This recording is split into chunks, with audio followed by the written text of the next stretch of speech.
Welcome to the Only Weird Game Super Bowl 59 recap show. I'm Joshua Brisco here with Seth Kaiser and Nate Taylor. Nate, we'll start with you. What did you think of Kendrick Lamar's halftime show?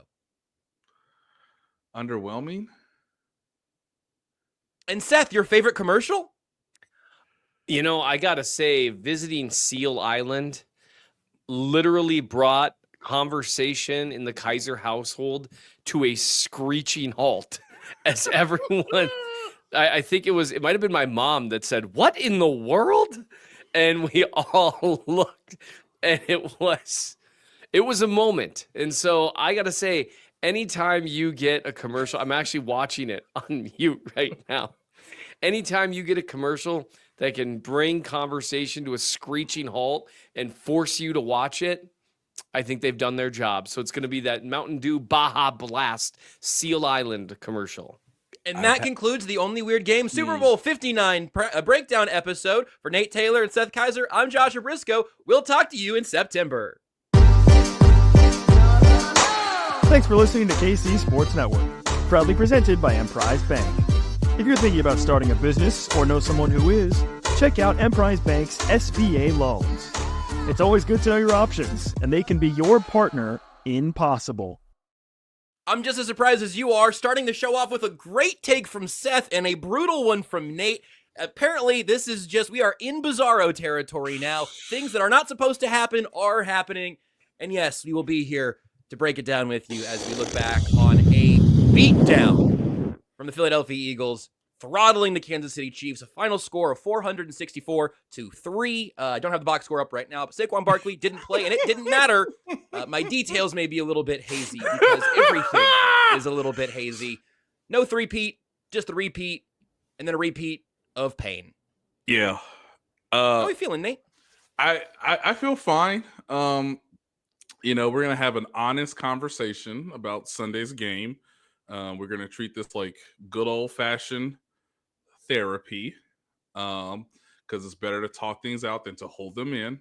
That's what we've all learned in our lives. I do love that somebody, I can't find it in the comments, that said I was team OVO.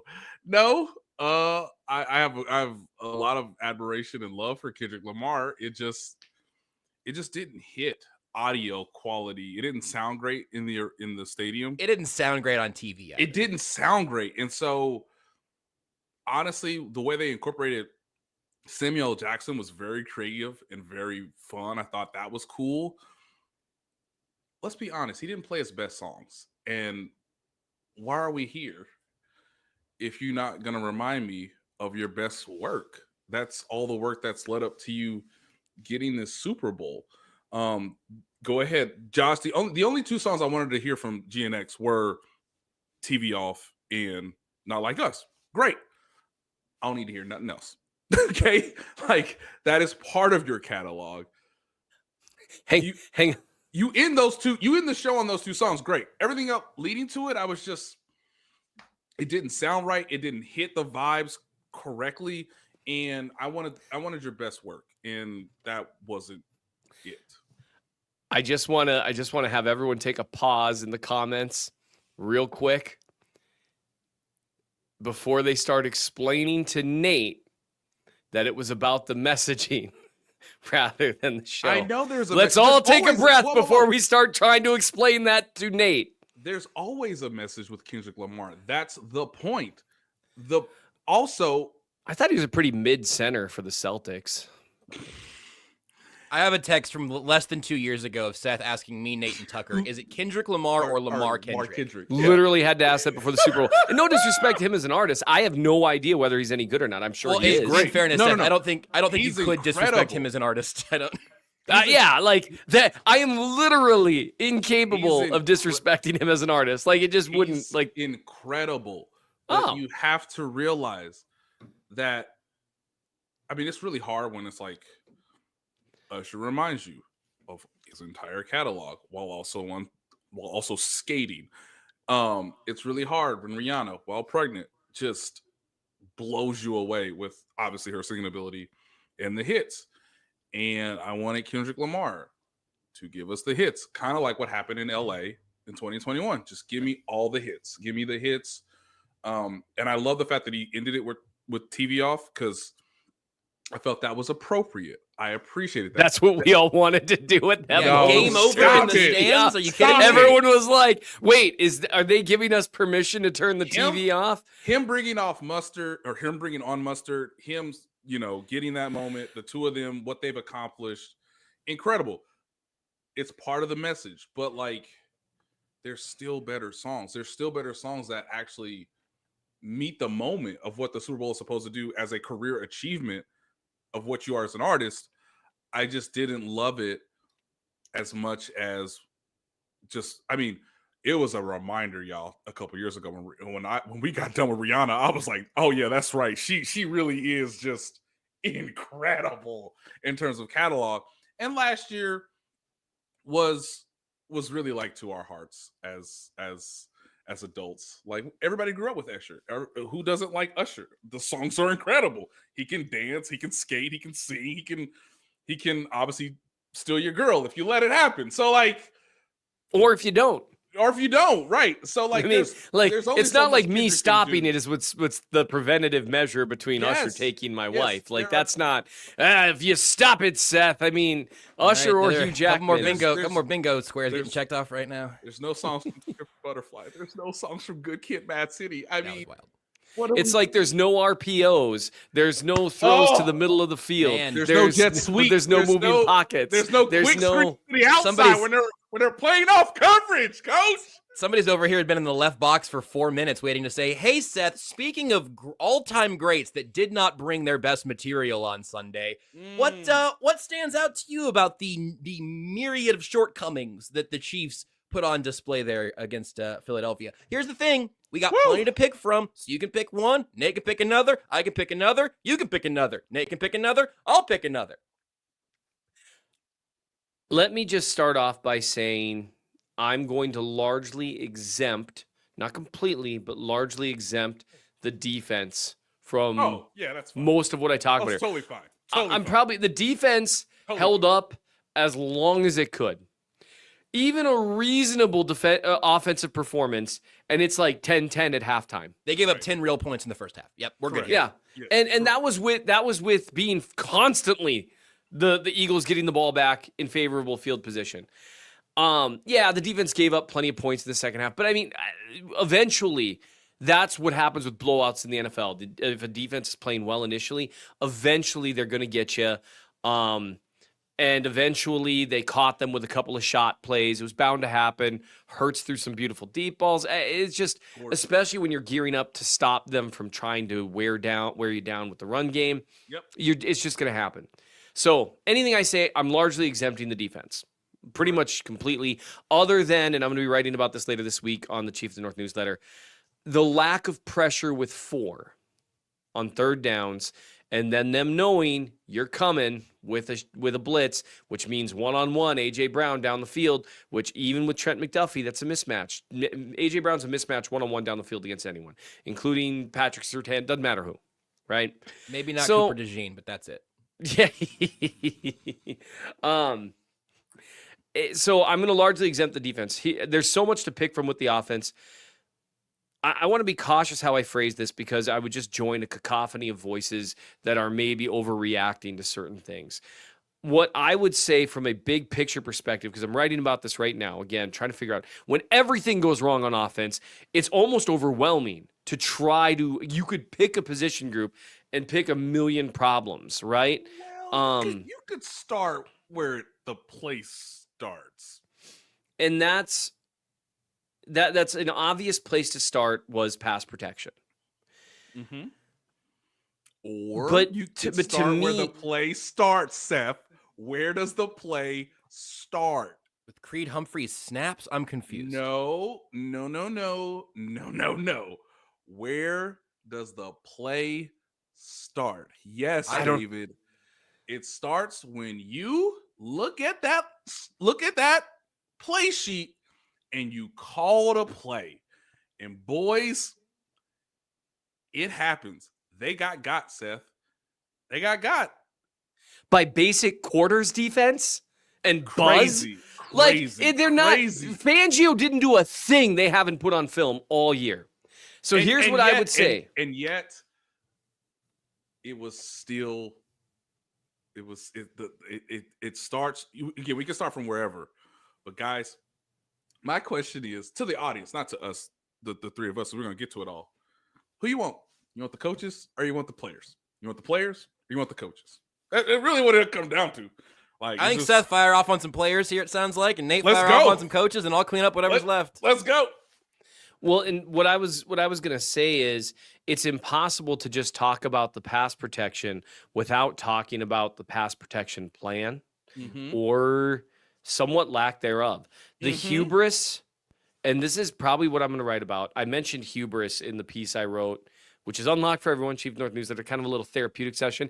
And I actually recorded myself reading the article, which was a new move for me. Nice. It was nice. But It did make it a little sadder. Oh yeah, because I had someone tell me that I had such a subdued voice reading it that it made it sadder. You brought gravitas to it. It's a good listen. Oh, I thank you. gotta click this option. Yeah, so it's like an 11-minute listen. So here's what I would say. All the things we were worried about with pass protection happened.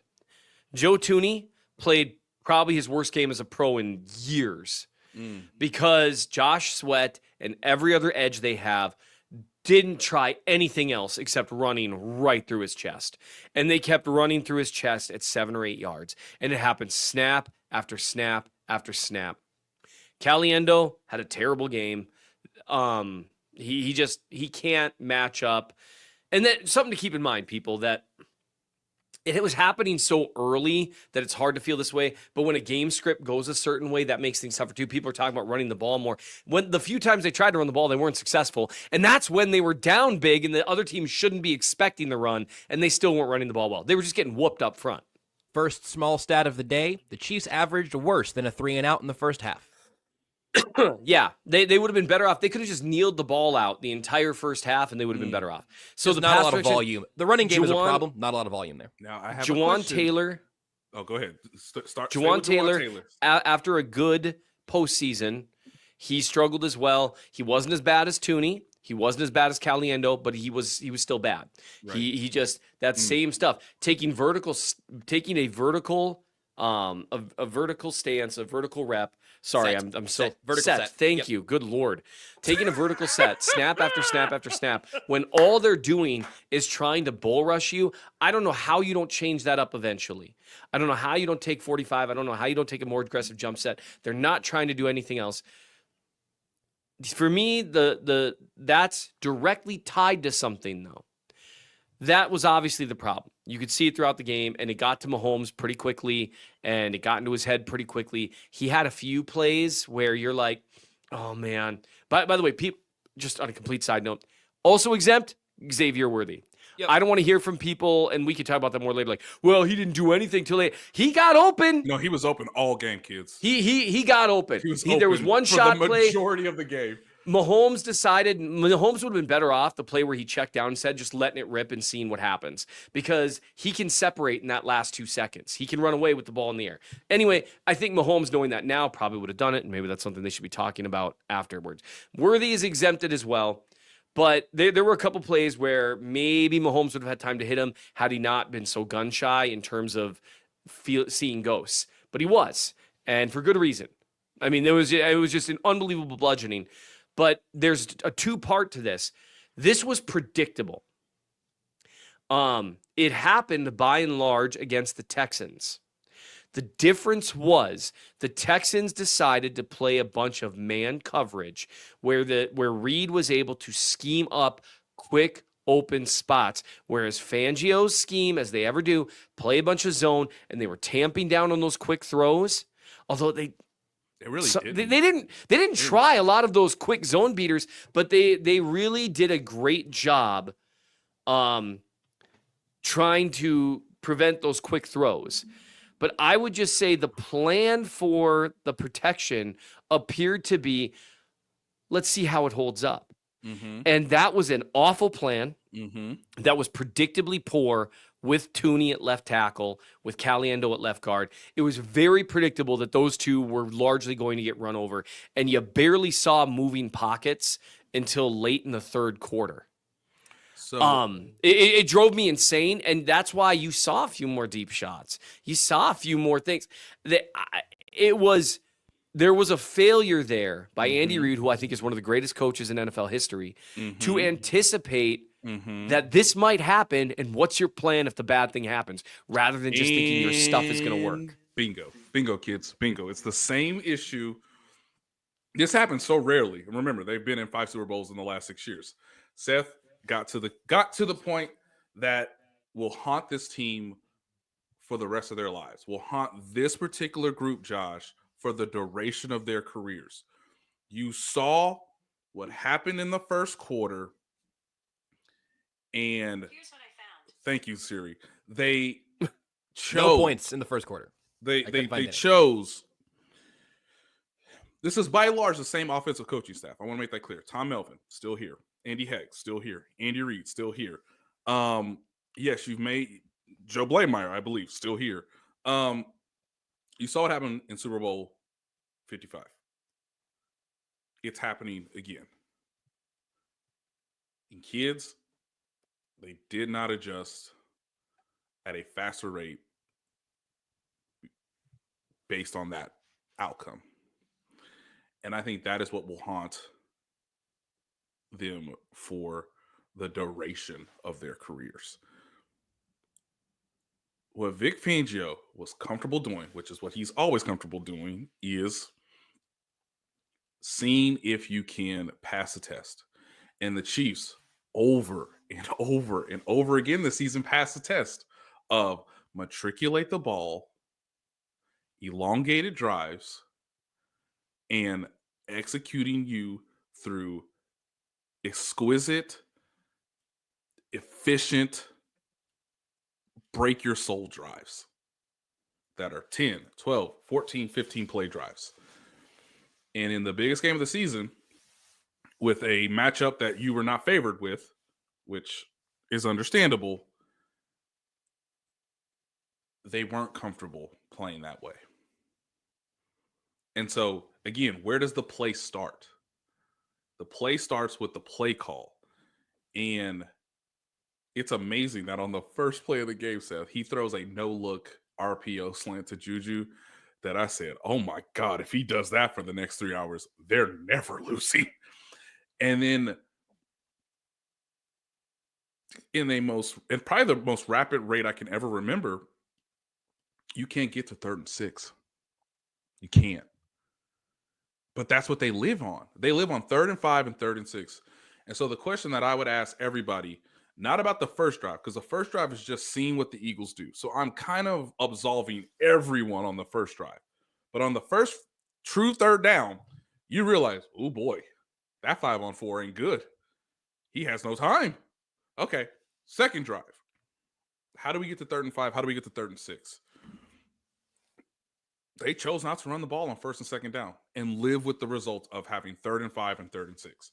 Now, if you get tackled for yards lost, I cannot help you. Obviously, if you think your defense can hold up its end of the bargain, then you're going to be comfortable playing a game that's a little less opened up, right? And so with their quarterback out of sync, no easy completions, they didn't choose to run the ball on 1st and 2nd down to give you and your offensive line a reasonable chance on 3rd down. They were not willing to run the ball on 1st and 2nd down to at least establish play action or to establish a jet sweep, to establish a quick screen, and their quarterback melted in a way that he's never melted before that fast, from snap 1 to the game being over with 7 minutes left in the second quarter. And so, again, who do you want to blame? The coaches or the players? Everybody's at fault. But where the play starts is crazy to me, because they just showed you 2 weeks earlier a coaching masterclass. And then the players succeeded large part because of that, and it's a familiar opponent, and I totally understand all that. if you're not going to make the choice to change the lineup, that's one of the. I'll just say it. It's one of the worst opening scripts. One of the worst opening 15s. I didn't really even get to 15 plays, honestly, but it's pretty bad. It's really bad, and so it's not like we didn't know what the issues were going to be, if there were going to be issues. It's the fact that, similar to Super Bowl 55, they did not adjust quickly enough in time to give themselves a chance in the second half. And outside going to like the second and third drives, I mean, they threw the ball in those second and third drives, and they got to 3rd and 3 both of those times. That you get 3rd and even better than you're looking for. 3rd and actual manageable there. Pick 6 is sack, pick 6. Yep. And then the next drive, they do try to run the ball on 1st and 2nd down. Pacheco loses 2 yards, picks up 3. It's too late at that point. Once it's 17-0, it's too late. The game script's gone. They will pin their ears back. They will be happy to give you rushing yards, or because your guys are They didn't, though. I mean, the Chiefs picked up 1 yard in those 2 carries. I know, but total, because so it also wasn't working when they weren't expecting it. Because when they're, I don't know, in some ways I felt like they did expect it, because you've sacked him 4 times at that point, and now you're ready to stay on the aggressive. And the offensive line, I mean, it's not great. It's not great, kids. And the protection plan was not good. It just wasn't good. And again, I just think adjusting wasn't great. So when Aaron Andrews is telling you, like, Creed Humphrey's yelling at the offense, and Patrick Mahomes is a little like dazed, I'll just say it. He's his daze and his mind is melting in real time. The defense gave them 2 opportunities, and people shouldn't forget that. The defense gave them 2 opportunities to stay in the game. Brian Cook played excellent, had a nice pick. Even when the offense had not generated a first down, and the Eagles are trying to wear out the Chiefs defense. That's all they're trying to do the entire game, is keep the ball, wear them out. Okay, you've held them to another field goal. It's 10-0. There's still a legitimate chance to win the game, because just a year previously, Seth, it was 10-0 in the second quarter against the San Francisco 49ers. The difference is there's not a pick 6. And once that pick 6 goes, it's over, kids. You don't have to watch another down at this moment. There's nothing to analyze. Once it's 17-0, it's cooked, kids. Because what the coaching staff of the Eagles did is, hey, it's 17-0, ball control, hold on to the ball, no more turnovers, keep that clock rolling. With a couple of deep shots mixed in when to keep they them get honest. the one-on-ones. Just to keep them honest. And those if succeeded. If we get them, great. That's a bonus. But we don't have to do anything outside of what our comfort zone is, which is the whole point of why I think for Chiefs fans, you wanted to see the Chiefs get the lead, to see how the Eagles would respond out of their comfort zone, trying to come from behind, which again, they never had to do the entire postseason, which is a credit to them. They're obviously a worthy and deserving champion. I want to do the whole like hypothetical left tackle thing at some point. That might even end up being a Thursday thing, which is like how the entire season went at that position, to the decisions they end up making down the actual stretch here. But Seth, within kind of that realm of the plan and the play calling and what the Chiefs could have, like, just narrow it to before halftime. I will say that I think, because they had a chance to double dip before the half, a 17-0 game could have been a 17-14 game in 2 possessions. Like, that would have been on the table if you had seen anything competent from the Chiefs offense to that point, which we hadn't. And so I wasn't actually betting on that. DeAndre Hopkins dropping a pass with nothing but grass in front of and behind him, with a chance to go into that double dip, even that's 24-0. That's 24-0. Yeah. But if Hopkins catches that pass and turns up, all of a sudden, at bare minimum, the Eagles are having a conversation at halftime about how they got to lock in and make sure the Chiefs don't go double dip on them and make this a 10-point game in the second half. That was still there. Hopkins drops that pass. I was ready to enjoy Kendrick and move on. I watched the whole thing for reasons I want to talk about later. But within all of that, Seth, I give you those first 30 minutes of football. What do you want to put your feather in the cap of, in terms of running the ball, the lack of pocket movement you mentioned earlier, the offensive line plan? Pick a coaching thing. It happened quick enough that they needed to act fast, and they didn't. One thing I don't get is when you finally run the ball a little bit, you're running it with Pacheco, who has been your second best runner for months. Yeah. I think if I were a betting man, that's probably Andy Reid trying to infuse some energy into the offense. And speed, based on the speed of the Eagles. Yeah. And so I get that to an extent. I don't understand. You have success with an RPO out of the gate. And again, it's tough to tell because things were collapsing around him so fast. I don't know how many really plays like that I saw again. I would have loved to see them dig into RPOs and moving pockets immediately. I understand Andy has a first 15, but I think you see how that first drive goes and you say, okay, this isn't happening. We need to shift now. Because there's certain things that are just not going to work. And then by the time they got out of the first 15, they were like down 17-0. Right. Like, and that's something that I don't know. It's such a rare occurrence that's something that I don't know that Andy Reid is necessarily prepared for. And the reason I say that is Andy Reid is a guy who, one thing that we've praised here and we've talked about from a variety of points of view is being the same guy every day. And trying the same things, having a routine, having whatever. It's one reason why they've won 3 Super Bowls in the last 6 years, right? Yes. But it also means when things don't go according to plan, you might be too slow to adjust. And I think that's what happened against Tampa years ago. And at least then, I mean, what were their options? Not really much. And maybe it was the same thing. Maybe it would have been the same thing no matter what. But in this case, you've got 3 Pro Bowl level offensive linemen on your team. You're just playing one of them out of position. And I think for me, that first time Josh Sweat ran right through Joe Tooney's chest, I would have sat down with him on the sideline and said, Joe, what do you think? Not ask Pat. I'm more comfortable with Joe. Dude, I don't care. He can't block him. Like, ask Joe, can you block that guy? I mean, seriously. Just look me in the eye. Can you block that guy? No, I've said this on 96.5 The Fan today with Alex and Cody.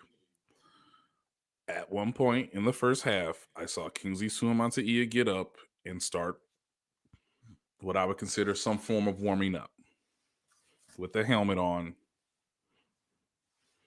getting a feel for things. And I thought, to your point, Seth, are they thinking about it? Are they considering it? Is someone hurt? Never saw DJ Humphrey put his helmet on with the intentions of going out on the field. Another thing, been active over Wanya Morris every playoff game. Now, again, the implication here is that maybe you bring Kingsley in to play guard, or for Caliendo, or do you want him to go to tackle? There's multiple avenues for this, right? Whether, to Seth's point, do you need Joe to slide back to guard? It didn't happen. And in terms of being slow to adjust, it's 24-0. You get 29 minutes for a Super Bowl halftime. 29. That is the longest halftime you will get in any game in the NFL. 29 minutes to come up with something, to adjust, to maybe insert someone into the lineup, to go over a number of scenarios. And again, down by 24 points. And what's fascinating about all of this, Josh, is they were down 10 points just 2 years ago with 29 minutes in a halftime against the same opponent, and they made all the right adjustments. And they actually ran the ball down 10 to get the offense moving. It's a different defensive line. It's an entirely different offensive line, I know. But for what they had at that point, 29 minutes to figure something out, to at least try something. And that was the opportunity presented to them on Sunday. And they did not change the offensive line. It's just, it's a great question of what if DJ Humphries goes out there? What if Kingsley's available? What do you do with Mike Caliendo? It's a great question to ask, but we will never know the answer because they didn't choose to make that decision. I think the thing that, and I think Seth already mentioned this once, but like the thing that really compounds the absurdity of all of that to me is that the Philadelphia Eagles did not reveal one single wrinkle in that game defensively. They were a well-ironed shirt. That was a Vic Fangio, honestly, a pretty generic Vic Fangio. Like, all right, you want to start learning what he's going to do? Okay, here, watch it. Here's an exaggerated version even. He's not going to blitz at all. Just, you're playing on rookie mode right now just to get a feel for the rules. They're just going to play a ton of quarters. They're going to bring 4. You might get a sim pressure every once in a while just so you can figure out the controller. And then in another couple of games, we can go ahead and turn it up to varsity All-American Heisman. This was coaching pick a player, except for pick a play, ask Madden or whatever, except for they would engage 8 every once in a while. The Eagles never needed to do that. Right. The Chiefs got the least hectic possible plan out of the Eagles defense, and they had no answers for it. What did you do for 2 weeks? How was there not? We've talked about this for other offensive coordinators. You got Spags on the docket, come in with 2 game plans. Yes, right. Because and it felt like the Chiefs didn't come in with 1. I don't know what the plan was in a best case scenario. Over the top. Hey, let me tell you, it was to go over the top. Their plan was to, for the first time this season, their game plan was to go over the top after not doing it all year. I believe you, Nate. I just don't think it's a good idea. Okay, because I'm just saying, hey, Seth, you watched the film. I was there in person. A lot of deep routes for Xavier Worthy and kids. Maybe stop saving all those till February then, because February showed up and Patrick Mahomes didn't throw a good one until the game was over. Kids, Xavier Worthy was open quite a bit. There were moments where Hollywood Brown seems to find voids and zones. It's just, Nate, what do you need for the deep shot over the top? What does the quarterback typically need to get that shot? I'm just telling you. A little bit of time! Just a little bit of time! They didn't. They were not getting any time in this game ever. That was not going to change at halftime, and there was no adjustment. There was no plan B. What was plan B? Well, I will show you plan B. It's the NFL. You can't say we got one plan. We're going to throw bombs away to Xavier Worthy. I lose games in video games like that. When Pat, by the way, I'm going to share 2 things. And Seth, I know this is the most annoyed I've been about this game since halftime of it. I hope you know where I'm about to go, Seth. So when Pat eyes down Xavier Worthy going in motion, running a wheel that becomes basically a 9 route, give credit. It's tight man coverage. He's just eyeing it. He's eyeing it because he knows that's where the ball's supposed to go. This play is designed to test even their quarters, their zone concepts. Is to test, and I said this partly because I knew it was to test the fact that can we go over the top on them? Because we go over the top on them, it loosens up everything for Travis Kelce. Because they understand Vic Fangio's rules just as much as anybody else does. So he's going in motion.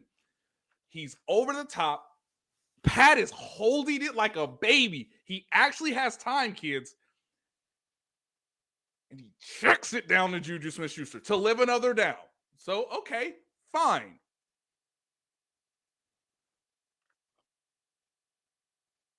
He ran long routes over and over and over and over and over and over and over again.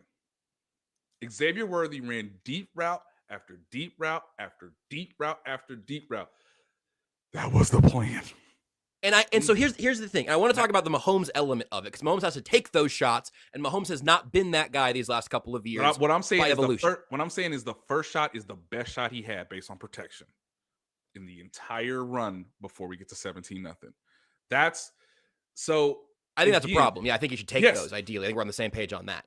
Right. My problem is that the entire argument for the Rich Gannon offensive line with Joe Thuney at left tackle has been they've survived through this to this point with a very Yes. specific kind of offense. Correct. It's quick game and being able to run the ball and throw it to Travis Correct. Kelce in the middle of the field and have And I'm Patrick Mahomes telling you- on the run I'm- booting out to the right.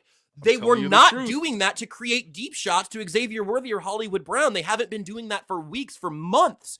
That was not a Sorry. part of the offense with this offensive line. Why I'm did they sorry. think this offensive line was going to be able to execute that Seth? game plan down the field on Sunday? Seth, am I right? Was Xavier Worthy running deep route after deep route?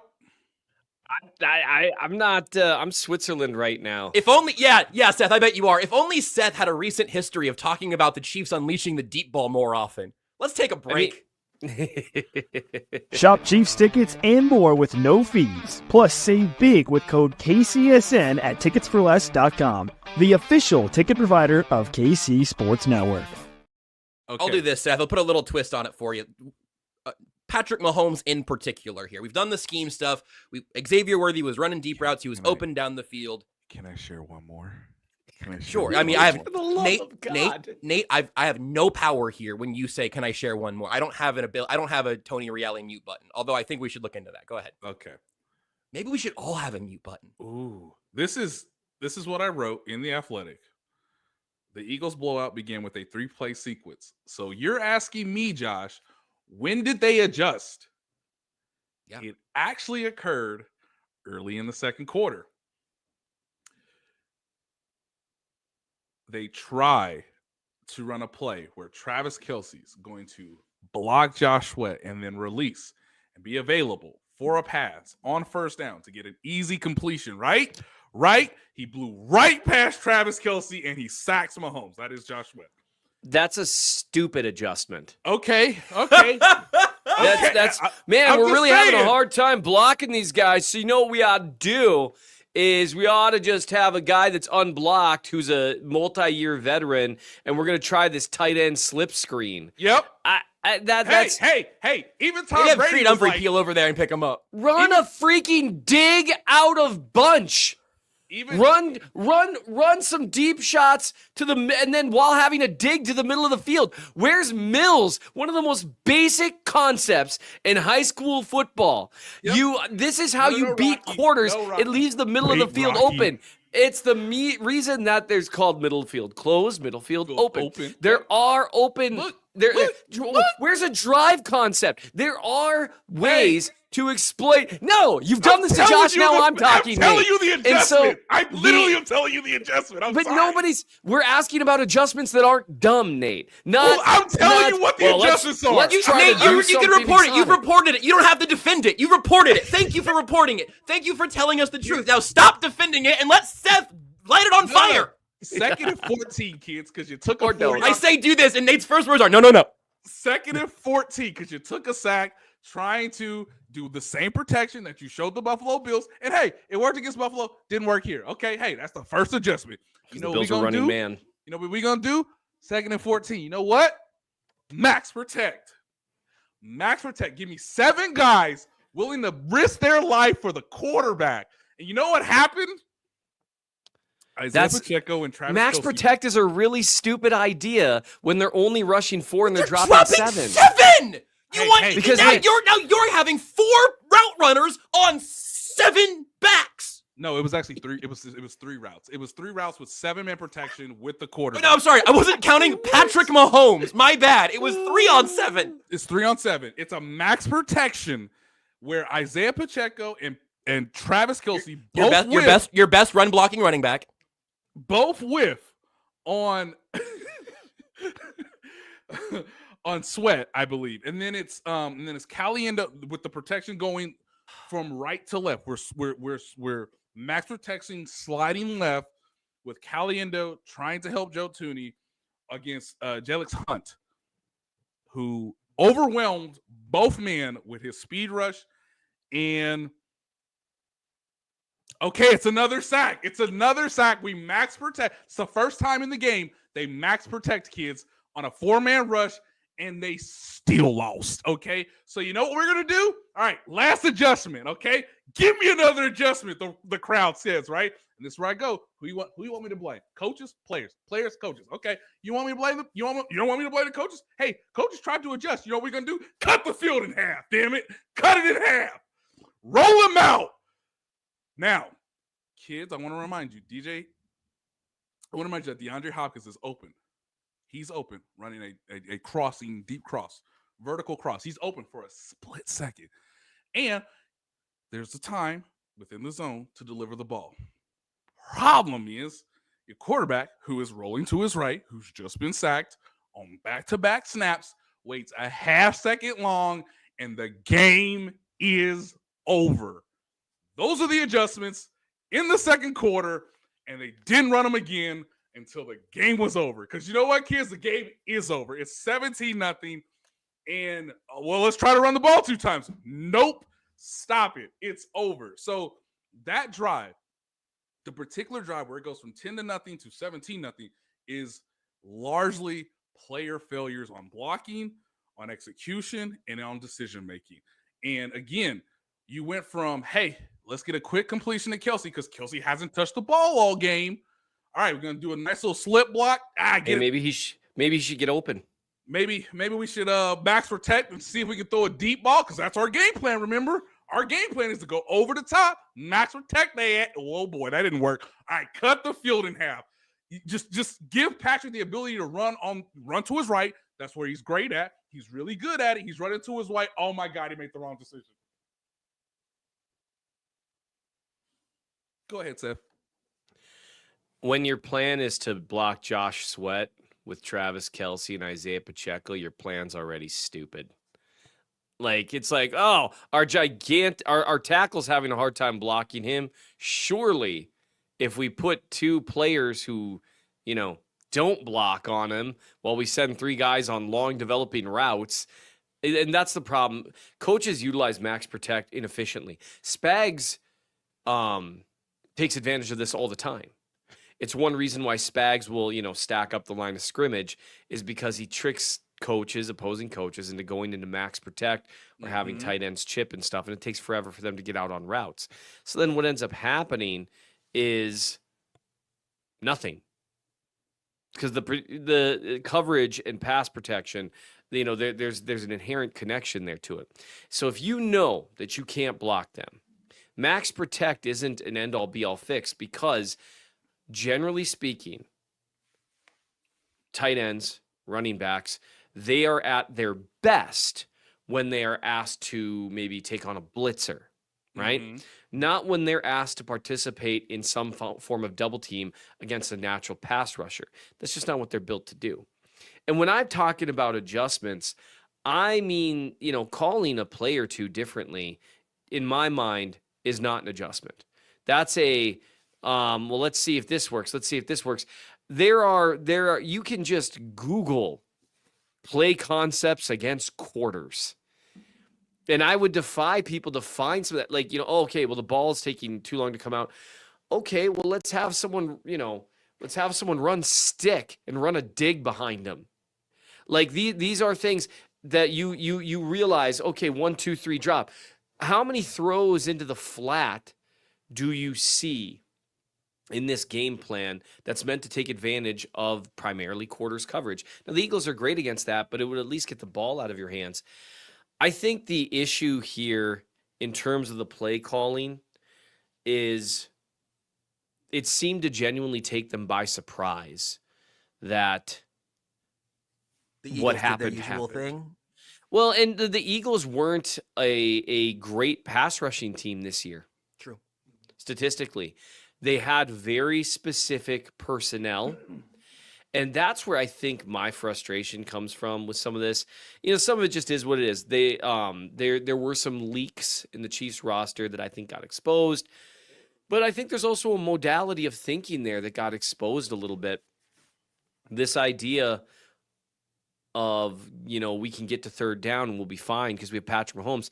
That's oddly similar to what the Texans have done this year with C.J. Stroud. And you can't count on your quarterback to continually make miracles against a defense designed to prevent them. And when your offensive line can't hold up. I think, there's so many things that could have been done differently in this game, and some of it is just, hindsight. Sometimes you just lose. Sometimes you just get whipped. It was an odd thing to watch. I do think that there were predictable problems in this game for the offense that weren't just a problem this game, but they were a problem for the last 2 months, even as the offense became more efficient.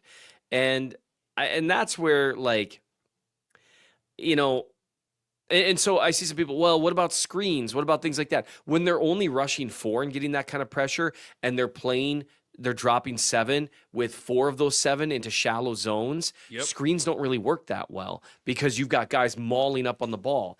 And it just, this was predictable, in my opinion, in some senses. Now, hey, I predicted a Chiefs win. I didn't think it would be that one-sided, but we did talk about a version of this game was where Tooney can't hold up and Caliendo can't hold up, and now you've got an entire side of your offensive line that's getting just whooped. Juwan Taylor wasn't as bad as those two, but he had a tough game too. And Mahomes spent a lot of time in the Star Wars trash compactor. There were so many reps, and I tell you what, man, we talk a lot about dying a slow death. Joe Tooney and Juwan Taylor died fast, slow deaths. They weren't losing like Wanya Morris or Kingsley, like where they get their hands slapped off and it's just there's a defensive end coming to hug Mahomes. I'd be curious if you go through and chart it this way, Seth. I'd be curious how many times a lineman's ass hit Patrick Mahomes. Not a defensive lineman, an offensive lineman. And that pick to Bond that was like, another. There were so many moments here that's like, no, that's when it was over. I think for me, the biggest moment, the pick 6 was part of it, but I was like, 17-0, I've seen weirder things. I really have. I assumed that they would figure out the pass protection stuff because we've seen them adjust to that against Houston. They were able to do it. But again, Houston wouldn't stop playing man coverage, which allowed the Chiefs to really get some quick throws out there. I don't that second pick. I mean, he got bumped. Yeah, he got hit. He got bumped, and but these are predictable things for me. When I knew the game was over, like this was absolutely no chance. Was when the drive went nowhere and they chose to punt early in the third. I understand it was like 4th and 8 or something crazy, right? But you give that ball back and they keep the ball for longer. If they don't just go 3 and out immediately, this game's over. Right. And that's what happened. I would just say Matt Araiza continues being the absolute best in the business at punting a football straight into the end zone. Whoever the Chiefs punter is next year, I just hope he knows that there's a rule about touchbacks because this guy doesn't know it. So I would just say I think because we've talked a lot about the coaching. I'm a punt atheist. I'm so glad you mentioned that. Hey, son. Next year, can you work on just a little touch? Just a little touch. Right. Nate, can you work on a little touch somewhere else, please? Actually, that would be the end of my sentence. I just don't. Somewhere else. For some other football team. It was actually Seth. He loves to hit. He's a punter who loves to hit. The problem is he doesn't get to because he's always putting it through the end zone. Seth, it was 4th and 9. Just so you know, 4th and 9 to start the they did get a first down. Shout out to them. They did get a first down. But 4th and 9 from the Kansas City 45. So again, you didn't get you got 35 yards of field position out of it. You didn't get the field position you were looking for. And that's all you're doing there is allowing for clock to be chewed. You are in desperation time. And again, I think that is an example of this coaching staff being a little too slow to adjust in game. Andy Reid is terrific at in-season adjustments. He's excellent at bye week adjustments. Yep. He's excellent at a lot of things. In-game adjustments, we've seen him do it at halftime. We've seen him find cracks in the armor and just hammer away. We've seen him do that against this Eagles team.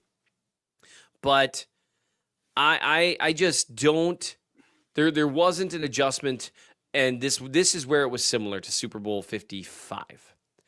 There wasn't an adjustment to we can't block them well at all. The simplest thing to do here, Tooney was playing very poorly. The simplest thing to do there is to put him back and replace another player who was playing very poorly. And worst case scenario, now you only have one tackle playing very poorly while your guard is good. And that was to me, that was a hubris move. That was you've got to just do something. anything to adjust, and they chose not to.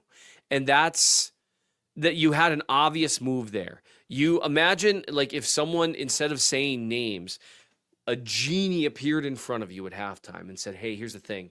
Can't do anything about that left tackle play. It's going to be bad. But I can make your left guard awesome all of a sudden in pass protection. Do you want to do this? It's an easy yes, but because it's, well, that's where he's been, we got to roll with the hot hand. That's all crap, man. Styles make fights. So that was frustrating. The coaching aspect was frustrating in that sense. Some of it was just the Eagles were just better. And that happens. And so some of the things that they've done that they've gotten away with for years because they're a great team. And that's the thing. You know, it's so funny the way people respond to a lost Super Bowl. One of the, you know, there's all sorts of legacy things going around about Mahomes. And, you know, Tom Brady never got blown out in the Super Bowl. No, but he got blown out in the friggin' wild card round and the divisional round. Is that better? No, of course not. And so, you know, your ceiling being the overtime in the AFC Championship game is still makes Mahomes so unique. It's so insane. His floor. The legacy stuff, you know, we could talk about that as the offseason moves along and people, you know, get less feelings about it. It's such a ridiculous thing. Anyone that says that this prevents Mahomes from being this, that, or the other thing, they've just been waiting to say that. And they finally lost in the playoffs after 738 days. So that's just someone who's just waiting to say it or blah, blah, blah, blah, blah. I think we might pick that up in earnest on Thursday's episode because we'll be back on Thursday, boys and girls. We're going to be here. On the Mahomes note, the reason I think this game feels worse to me than the Tampa Super Bowl is because in the Tampa Super Bowl, Patrick Mahomes was doing everything he could to keep that game alive despite everything melting down around him. It's still, kids, I know it's not fun. Go back and rewatch that. I'm not going to, Nate. You can't make me. The Super Bowl on Sunday was miserable because everything around him was melting down, and Mahomes, I believe, was making it worse. The Bond pick, we saw the bump and everything, but he was making poor decisions, not pulling the trigger on deep shots. I want to talk about Mahomes, and I want to get Nate in the locker room before we run out of runway here today. So where do you guys first, and Nate, you can take it first on Mahomes. Okay. What kind of game were you seeing from the press box there? What was there stuff left on the bone for Mahomes? Did he play better than I'm giving him credit for? Did he play worse than I'm giving him credit for? What did you see from 15? He melted, man. It's just unfortunate. And to Seth's point, the coaching wasn't able to like reel him back or get him to a place of normalcy based on the onslaught that he felt really from the second drive on. He tries to do what he's so good at. Second drive of the game, kids. Okay, got pressure. Not a lot of open routes. The Eagles are clearly eyeing Kelsey. All right, I'm going to move out of the pocket. I'm going to escape the pocket to my right. It's unfortunate he stumbles. He throws it high. Then Hollywood Brown can reel it in. Okay, we are punting now, down 7-0. And you know what the word is that he said running out the field? Fuck. And it's at that moment where you can start to see. You can start. He go and rewatch. Not that I'm, if you want to, go and rewatch how he comes off the field after the second drive. He shouts an expletive. And you can see which one? Yeah, well, he said the F word. Yeah, and you could just start to see like, okay, the interception, as I've already said, is a poor decision. He could have thrown it a little bit earlier. It wouldn't have got the first down, I don't think. DeAndre would have been tackled, but hey, maybe you would have had a better chance to say, okay, now it's 4th and whatever 5. The last thing I'll say about Mahomes is this. He's going to have to find something. And again, coaching needs to help him in this case. But we've got substantial data, evidence that I really only think there's one Super Bowl he's played in, which again, crazy to say. There's only one Super Bowl he's played in where he was excellent from the start. It just so happens that the ball hit Tyreek Hill in the face mask and everything unraveled from that point, which is what you say, Josh. He was incredible in the Super Bowl, but he was really on target against the Tampa Bay Buccaneers in that first game. They had slow starts, obviously, against the 49ers twice. He struggled. Now, he was dealing with the ankle, all that. He struggled in the Super Bowl 2 years ago. And, of course, they were down 10-0 last year. to the 49ers. Incredible player who can rally. Incredible player if you get him in the fourth quarter in a competitive game with the seasons on the line. There literally has been no one better in a 7-year stretch to start their career. No one. But yeah, there's something to be said about him having, for whatever reason, slower than you expect starts from him. And Seth, the play that no one will remember that I have to share is they say, okay, we trust our quarterback. The defense held its job. They have punted the ball to the Chiefs. Their punter, God bless him, kept it in the field of play when the season was on the line. So you go, okay, Nate, well, remind me, when was that play where Patrick Mahomes had a chance, had a legitimate chance? Well, again, it's 7-0. It's early in the second quarter. They have punted you the ball. Okay, cool. Actually, this was after the interception. Sorry, this is after the interception. Brian Cook makes an incredible interception, very athletic. All right. It's unfortunate that when he lands, his momentum is pushing him out of bounds. So he's out of bounds at the 2-yard line. Okay, fine. Most teams would run the ball. Whatever. We're going to pass the ball. To your point, Josh, it's 3rd and 3. They run a little bunch where Kelce is going to be open. He is open on the right side of the formation, which is where Patrick likes it. Samaje Perine is holding the corner's attention in the flat. It's there, kids. We just need one first down to get us jump started, to get us going. It's 3rd and 3. Kelce's ready. The ball is inaccurate. Yep. Yeah. And then the next drive ends with, you guessed it, pick 6. That 3rd and 3.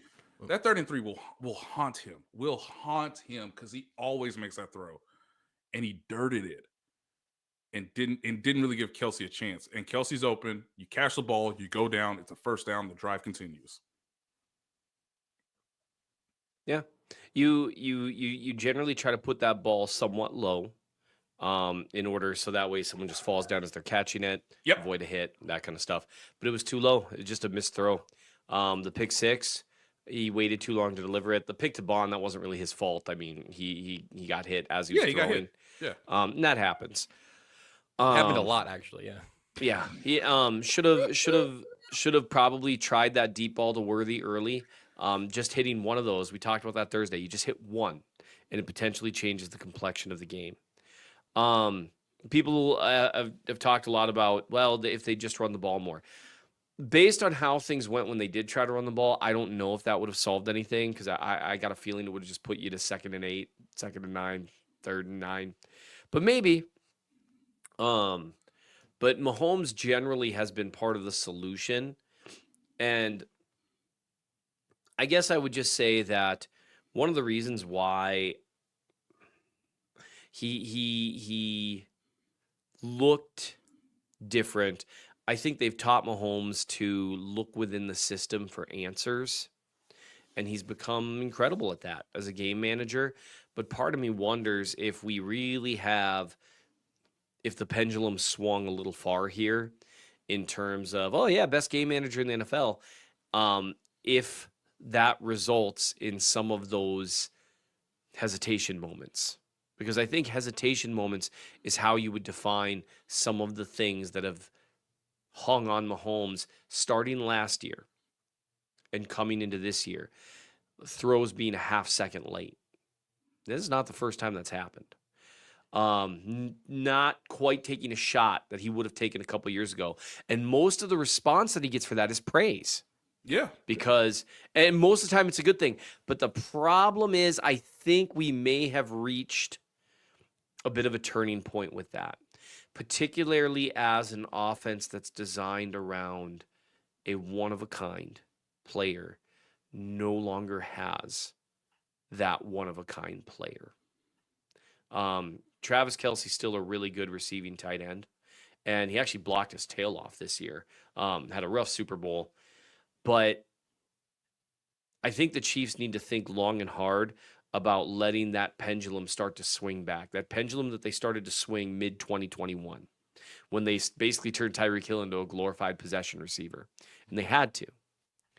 I think it's time to start, especially if you're going to be it's time to really take a long, hard look. Okay, we're formulating our offense around Rashee Rice and Xavier Worthy next year. That on paper is a pretty potent 1-2 combo. But more. We need more speed on offense. I think you bring Hollywood Brown back would be a good idea depending on what you got to do. And I know we can talk a ton about that this offseason. But they need to be faster, and they need to have an offense that's designed around that speed again, rather than just the play call creating separation for you, because that's what they've needed to do the last couple of years. But then the problem with play call specific designs that are route combinations that are designed to create separation is they're not as effective against a basic zone look if you get it wrong, right? And so that's where I think there's a problem, and that's something that Mahomes is going to need to do some soul searching on his part in this. Reed's going to need to do soul searching on his part in this.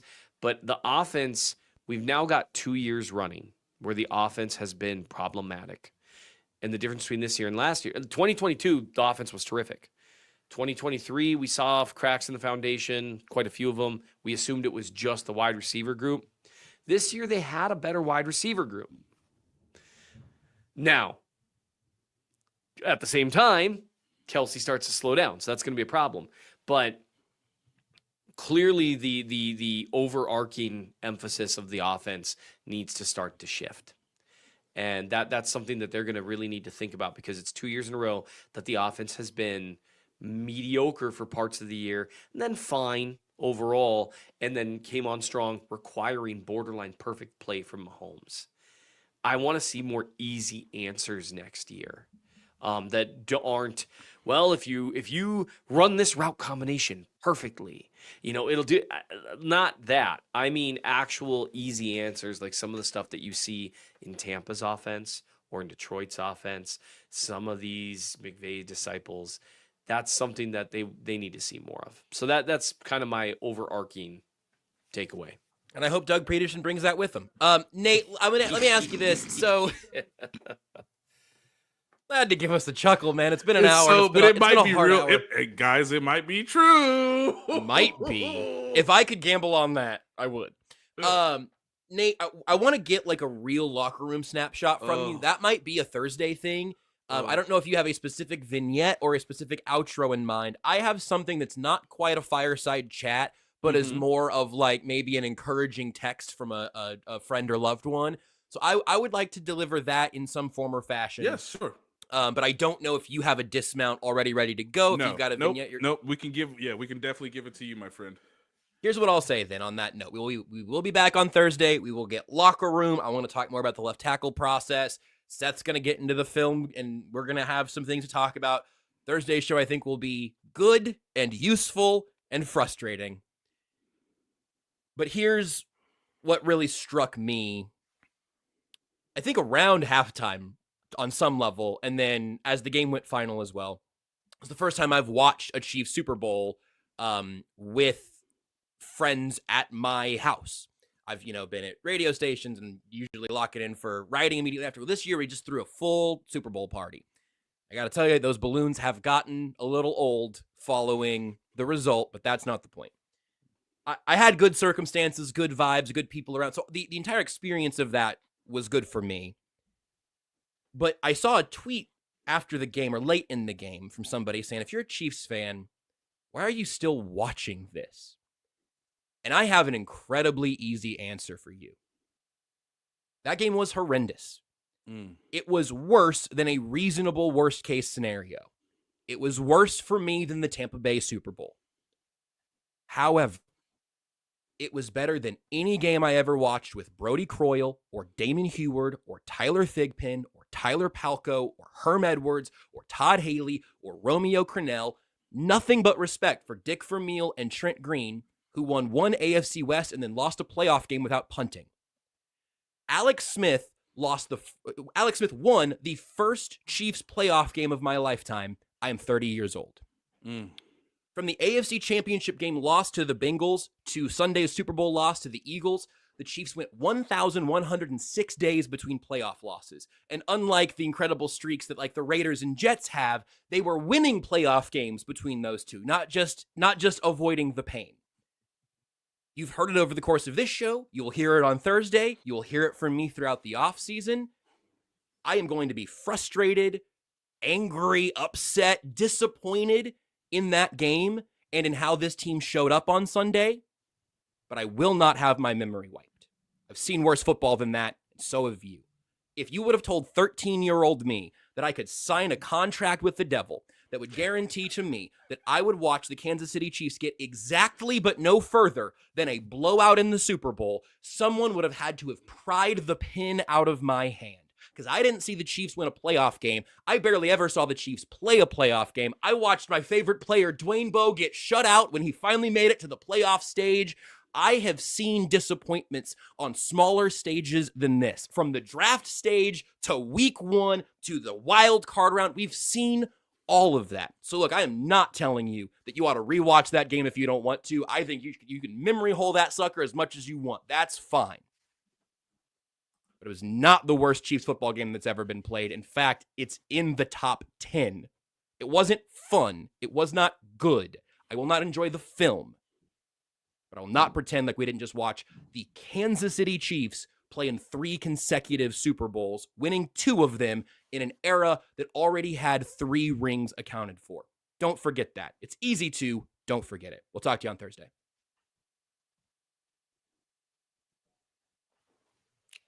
At least I was right about Cooper